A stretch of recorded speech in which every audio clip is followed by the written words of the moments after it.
में आए हैं और झिंगाझर और बढ़ौरा की टीम जिस तरह से खेली है और झिंगाझर ने जिस तरह से बहादुरी की खेल दिखाई है और बढ़ौरा हारते हुए नजर में आ रही, इस विषय में क्या कहना है आपका? ऐसा है कि ये कैमूर प्रीमियर लीग जो आयोजित किया जा रहा है, ये यहाँ के सीधी के युवाओं द्वारा पर्यावरण संरक्षण के विषय में इसका एक नाम दिया गया है, क्योंकि कैमूर पर्वत आप जानते हैं कि विंध्याचल में मध्य प्रदेश की सबसे बड़ी पर्वत श्रृंखला है, जो कि इस पूरे मध्य प्रदेश में फैली हुई है और खासकर पूर्वी क्षेत्र में पूरा जाती हुई फैली हुई है। तो इस पर्यावरण संरक्षण में सीधी जिला हमेशा से आगे रहा है। युवाओं ने उसको क्रिकेट के साथ इनकॉर्पोरेट कर दिया है, उसको जोड़ दिया है और उसको लेके उन्होंने एक प्रीमियर लीग आयोजित की है जिसमें 32 टीमें भाग ले रही हैं और 32 टीमें पहले उसमें 16 सेलेक्ट होंगी, फिर अंतिम टीमें जाकर 2 फाइनल। तो निश्चित तौर पे यहाँ के युवाओं द्वारा एक बहुत अच्छा प्रयास है। और जहाँ तक आज के मैच के विषय है, तो आज का मैच झिंगाझर और बढ़ौरा के बीच खेला जा रहा है।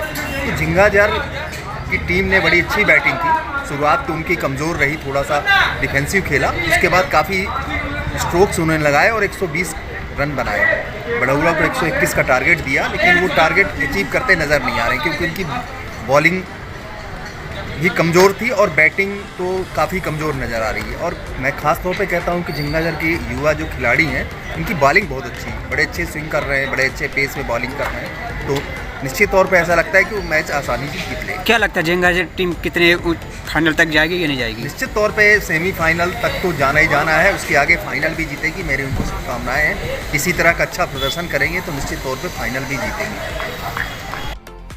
आपके टूर्नामेंट में साइकिल यात्रा जो कश्मीर से कन्याकुमारी तक चलने वाले व्यक्ति बैठे हैं यहाँ पे, उनके बारे में क्या विषय है और क्या उद्देश्य है आपका? हम लोग का उद्देश्य है कि एक पर्यावरण संरक्षण का काम यहाँ भी चल रहा है, उसी को लेके हमारे इस कमेटी के लिए बड़ा हर्ष का विषय है कि हमारे बीच में रॉबिन सिंह परियार जी विराजमान है, जो कि कन्याकुमारी से चलकर पूरे भारत की यात्रा साइकिल से पूरी कर रहे हैं। और उनका मेन उद्देश्य है कि पर्यावरण का संरक्षण हो, सुरक्षा हो पर्यावरण का, और पर्यावरण जीवित रहे, क्योंकि पेड़, जंगल, ज़मीन, ये सब चीज़ें धीरे धीरे नष्ट हो रहे हैं। तो यात्रा में हमारे बीच में विराजमान है, तो मैं अपना सीधी जिले की तरफ से उनका हार्दिक अभिनंदन करता हूं कि हमारे ज़िले में पधारे, हमारे मैच में पधारे।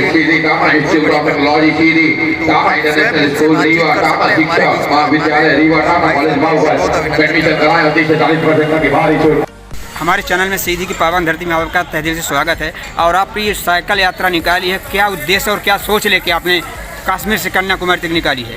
बहुत बहुत धन्यवाद। केवल एक ही विचार को लेकर के जन जागरण है। पर्यावरण संरक्षण के लिए हम पूरे भारतवर्ष के विभिन्न राज्यों से होते हुए मध्य प्रदेश आए हैं। अभी तक 23 राज्य तक हम गए हैं। कन्याकुमारी से 6 अक्टूबर 2022 को यह जन जागरण अभियान शुरू हुआ था। इनमें से तमिलनाडु, केरल, कर्नाटका, आंध्र प्रदेश, उड़ीसा, झारखंड, पश्चिम बंगाल, आसाम, मेघालय, त्रिपुरा, मिजोरम, बिहार, उत्तर प्रदेश, उत्तराखंड, पंजाब, हरियाणा, दिल्ली, राजस्थान, गुजरात, गोवा, तेलंगाना आदि राज्यों को होते हुए महाराष्ट्र से छत्तीसगढ़ और फिर हम मध्य प्रदेश आए। एक दिन में कितने किलोमीटर आप साइकिल चलाते हैं? अभी तक 29,000 किलोमीटर के आसपास की दूरी तय हुई है। एक दिन का एवरेज 60 किलोमीटर प्रतिदिन आता है। वैसे कभी 100, कभी 90, कभी 80, तो कभी किसी दिन कम भी रहता है। रुकना जंगल पहाड़ में, अगर आप रात हो गई, लगता होगा कि 10 बजे तक हम पहुंच जाएंगे, अगर रात भी रात होगी, तो उस पर आपका क्या विचार रहता है? भारतवर्ष के अंदर कितना ही घना जंगल हो, कुछ भी हो, सब जगह लोग रहते हैं, तो एक निश्चित दूरी हम तय करके वहाँ पहुँच ही जाते हैं। सीधी की धरती में सीधी वासियों को क्या आप संदेश देना चाहेंगे? यहाँ तो पहले से ही वो इस क्षेत्र में अग्रणी है, लेकिन व्यंजन का जुड़ना अति आवश्यक है, क्योंकि प्रत्येक व्यक्ति सांस लेता है, पानी पीता है, अन्न ग्रहण करता है। ये तीनों ही रत्न है, वेदों में इनको रत्न की संज्ञा दी गई है। इन तीनों रत्नों को हम दूषित होते हुए जब भी कोई जीव जन्म लेता है तो पहली सांस के रूप में से ऑक्सीजन की आवश्यकता होती है, फिर पानी, फिर अन्न, ऐसे ही उसका जीवन आगे बढ़ता है। पानी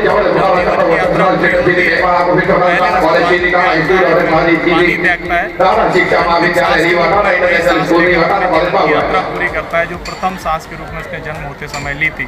तो शुद्ध होना कितना आवश्यक है, ये हम सबके विचार पर निर्भर करेगा। हम विचार करेंगे तो निश्चित रूप से पाएंगे कि ऑक्सीजन का क्या महत्व है, पानी का क्या महत्व है और शुद्ध भोजन का क्या महत्व है। शिक्षा का जिस तरह प्रचार प्रसार हुआ, समाज के अंदर तमाम कुरीतियों का अंत हुआ, चाहे वो सती प्रथा हो, चाहे वो दहेज प्रथा जैसी भयावह स्थिति वाली कुप्रथाएं हों, उनको जब समाज ने मिलकर के उनका समापन किया तो पर्यावरण के क्षेत्र में उतना ही जन जागरण होने की आवश्यकता है और निरंतर वह दूषित हो रहा है। इसको संरक्षित करने के लिए सीधी के लोग, सीधी के सभी साथी आगे अग्रणी हैं और इस पर काम करें, यही आप सबसे निवेदन है। धन्यवाद। और मैच जीतते हुए नजर आ रही है और झिंगाझर के आप पति सरपंच हैं, क्या लगता है आपने अपनी गांव की टीम को कितनी ऊर्जावान बनाया, इसमें क्या कहना है आपका? धन्यवाद सबसे पहले देना चाहूँगा कि आपने उचित समझा। मैं आज ये cricket tournament, Kaimur cricket tournament के आयोजन करता प्लस अपने आरवी दादा, अपने साथी सौरभ सिंह जी का बहुत धन्यवाद देता हूँ कि हमको आपने उचित समझा। आज मैं ये कहना चाहूँगा कि आज झिंगाझर नहीं जीत रहा है, आज एक खेल जीत रहा है, एक साहस जीत रहा है, धैर्य जीत रहा है और आज ये सीधी जिला जीत रहा है। क्या लगता है सीधी का विकास, सीधी का नाम ऊंचे दर्जे तक जाएगा क्रिकेट टीम में आपके गांव से?